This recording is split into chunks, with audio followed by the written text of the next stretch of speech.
Tudo bem, pessoal? Nesse bloco, a gente vai trabalhar com resultado nominal e resultado primário. Já vou adiantar. Para você ter um resultado nominal positivo, você parte de um resultado primário positivo. O grande segredo, porque na verdade não tem segredo, tudo é bem simples, basta que a gente domine os conceitos, você tem duas formas de calcular o resultado nominal, acima da linha e abaixo da linha. Daqui a pouco eu vou explorar como é que a gente calcula cada um desses itens. Mas grave isso que eu vou te falar. Se você é um ente, como é que você sabe se você, como estado ou município, está numa situação fiscal boa ou ruim? Eu te garanto, se você tiver resultado nominal positivo, você já está numa situação boa. Ruim você não está. Não vou dizer que você está ótimo, mas boa você está. Agora, o que é que está por trás de dizer que um resultado nominal positivo é bom? É isso que eu vou demonstrar ao longo dos slides. Então vamos lá. Então, eu peguei aqui uma notícia de 2016 que diz: Governo Central apresenta resultado primário melhor do que a meta para 2016. O link da notícia está aqui.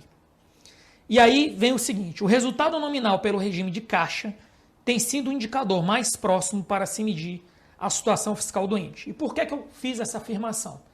Existe a emenda Constitucional 95 de 2016. Na emenda Constitucional 95 de 2016, que criou o teto dos gastos para a União apenas, ela usou como um parâmetro as receitas primárias arrecadadas e as despesas primárias pagas, sejam as despesas orçamentárias, sejam os restos a pagar pagos primários de 2016. Esse foi o start, ou seja, receitas arrecadadas, despesas pagas. Esse foi o start, essa foi a premissa da emenda constitucional. Na verdade, foram as despesas, mas você considerou como teto ali de projeção aquelas receitas do ano de 2016. É o marco zero, digamos assim. E aí, o que a gente verificou dentro da emenda? Se privilegiou despesa paga, porque na verdade você quer ter fluxo financeiro. Porque a gente sabe que tem a despesa, tem o crédito, tem o empenho, tem a liquidação, você só precisa pagar depois da liquidação, isso já é de conhecimento comum. Só que existe uma coisa prática. Não adianta eu dizer, olha, eu tenho uma despesa empenhada e liquidada, e você tem outra despesa que já precisa ser paga. Você precisa de disponibilidade financeira.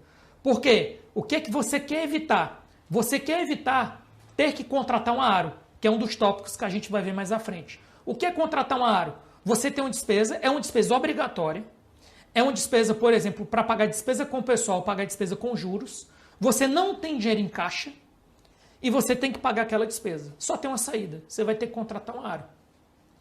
Só que um aro é um empréstimo. Esse empréstimo ele vai gerar juros. Ok, pessoal? Então, esse é o primeiro alerta. Vamos avançar.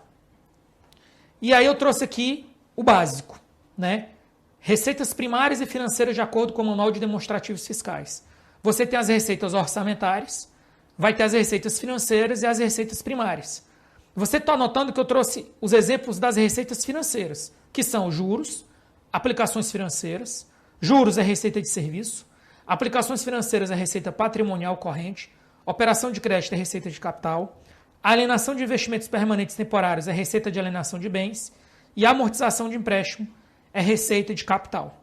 Ou seja, essas receitas que eu apresentei são as receitas financeiras que uma pessoa que está trabalhando com um plano de recuperação fiscal, um servidor, uma servidora, tem que saber isso, certo? Internalizado. Tem que estar no DNA dessa pessoa. Porque senão ela vai ficar perdendo tempo, vai ficar olhando o manual, procurando. Não, tem coisas que você já tem que ter como premissa. Senão você não vai conseguir desempenhar a sua função. Então você precisa ter isso aqui no seu DNA, para quando você olhar essa receita, não. Essa receita é financeira, ela não afeta o resultado primário. Essa receita é primária, ela afeta o resultado primário. Vamos dar atenção a ela. Por quê? Porque as suas receitas primárias têm que superar as suas despesas primárias, para você primeiro obter um resultado primário. Em cima do resultado primário, positivo, você vai abater alguma coisa, que daqui a pouco eu vou falar o que é, e aí você chega no resultado nominal positivo também. Agora vamos falar das despesas. As despesas, você vai ter as despesas orçamentárias, que vão se dividir em financeiras e primárias. Nas despesas financeiras, você vai ter juros pagos, concessão de empréstimo, aquisição de título e amortização da dívida. O que é que eu vou falar para você nesse exato momento? Você também tem que ter o domínio, dessas despesas que são financeiras. Você não pode ficar perdido no relatório. Essa despesa é financeira, essa despesa é primária, não. Isso tem que estar dentro do seu DNA. Para você saber se aquela despesa que está aumentando, ela vai ou não afetar o seu resultado primário e o seu resultado nominal. Isso tem que estar internalizado, tem que estar no seu DNA. Avançando. E aí eu trouxe aqui um exemplo, que é o exemplo do acima da linha. O que é o acima da linha? A linha é essa aqui, ó. É a linha imaginária. Por que acima da linha? Porque o meu ponto de partida é acima da linha, receita primária menos despesa primária. Aí você chega no resultado primário acima da linha.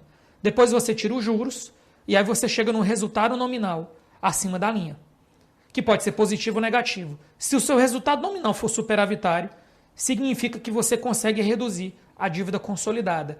E isso, pessoal, isso é excelente, isso é excepcional. É tudo que qualquer estado ou município e mesmo a União deseja, ter resultado nominal positivo e constante. Porém, existe outra metodologia. Você está vendo agora que eu tenho um resultado abaixo da linha. Como é o resultado abaixo da linha? Eu estou trabalhando abaixo da linha. Ou seja, eu pego o resultado de um ano, que é a dívida consolidada do ano X0, e subtraio da dívida consolidada do ano X1. E eu chego no resultado nominal, no caso aqui, abaixo da linha. Caso ele seja superavitário, mostra que o país consegue reduzir a dívida. Então, qual é o nosso objetivo?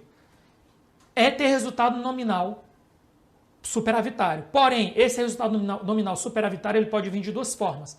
Ele pode vir calculando acima da linha receita menos despesa, ou ele pode ser calculado com a variação da dívida. Tá ok? E eu trouxe aqui o exemplo de metas fiscais na LDO. Então, na LDO federal, 2020, 2021, 2022, preços constantes. Então você tem a receita primária, depois você tem a receita primária líquida, despesa primária total. E aqui você tem a meta, ó. Meta de resultado primário. É essa meta que você quer alcançar. Note que na própria União, a meta está negativa. Ó. Muita atenção, você está vendo aqui que na LDO, a meta da União ela é negativa, só que esse negativo ele vem reduzindo. Ele começa em menos 124, depois passa para menos 68 e depois chega em menos 31. Ou seja, 31, no caso aqui, bilhões, né? Então a meta é que em 2022 a gente tenha menos 31 bi. A gente ainda não vai ter resultado nominal positivo na União, certo? A gente vai ter ainda resultado primário negativo, mas com a tendência de redução desse déficit, o que também é bom. Aqui são preços constantes. E aí eu trouxe aqui um exemplo do relatório de recuperação fiscal do Rio de Janeiro de 2018. Então você está vendo aqui que tem as receitas correntes, e aí você tem aqui aplicações financeiras, juros, estava aqui em serviço. Depois você tem as receitas de capital. Cuidado! Em 2018, vou até circular aqui, ó, alienação de bens. Em 2018, de acordo com o Manual de Demonstrativos Fiscais, até 2018, a alienação de bens era considerado financeiro. Porém, com o Manual de Demonstrativos Fiscais de 2020, dentro de alienação de bens, você vai ter dois tipos de alienação de bens. A alienação de investimentos permanentes e a alienação de investimentos temporários. Essas alienações são receitas financeiras. As outras alienações de bens, como a alienação de imóveis, são receitas primárias. É o que está no Manual de Demonstrativos Fiscais, que é o que a gente deve seguir para toda a federação. E aqui tem as despesas correntes, despesas primárias, e depois as despesas primárias aqui, chegamos na despesa, no resultado primário, fiscal. Conclusão, deve-se buscar o resultado nominal. A ocorrência permanente de déficits nominais indica a situação que enseja recuperação fiscal, pois mostra a incapacidade de reduzir a dívida. No caso da União, se a gente pegar o exemplo da União, você vê que a União está fazendo um esforço de 120, 60 e 30. Então ela já está fazendo alguma coisa. Pode ser incrementado? Pode, não é fácil. Mas você vê que está numa tendência de recuperação. Suponha que a União tivesse 120, 150, 180. Isso não seria aceitável. A gente teria que brecar essa tendência pessimista e passar por uma tendência de crescimento otimista ou uma tendência de redução dos déficits. Ok, pessoal? Ficamos por aqui. Até a próxima aula.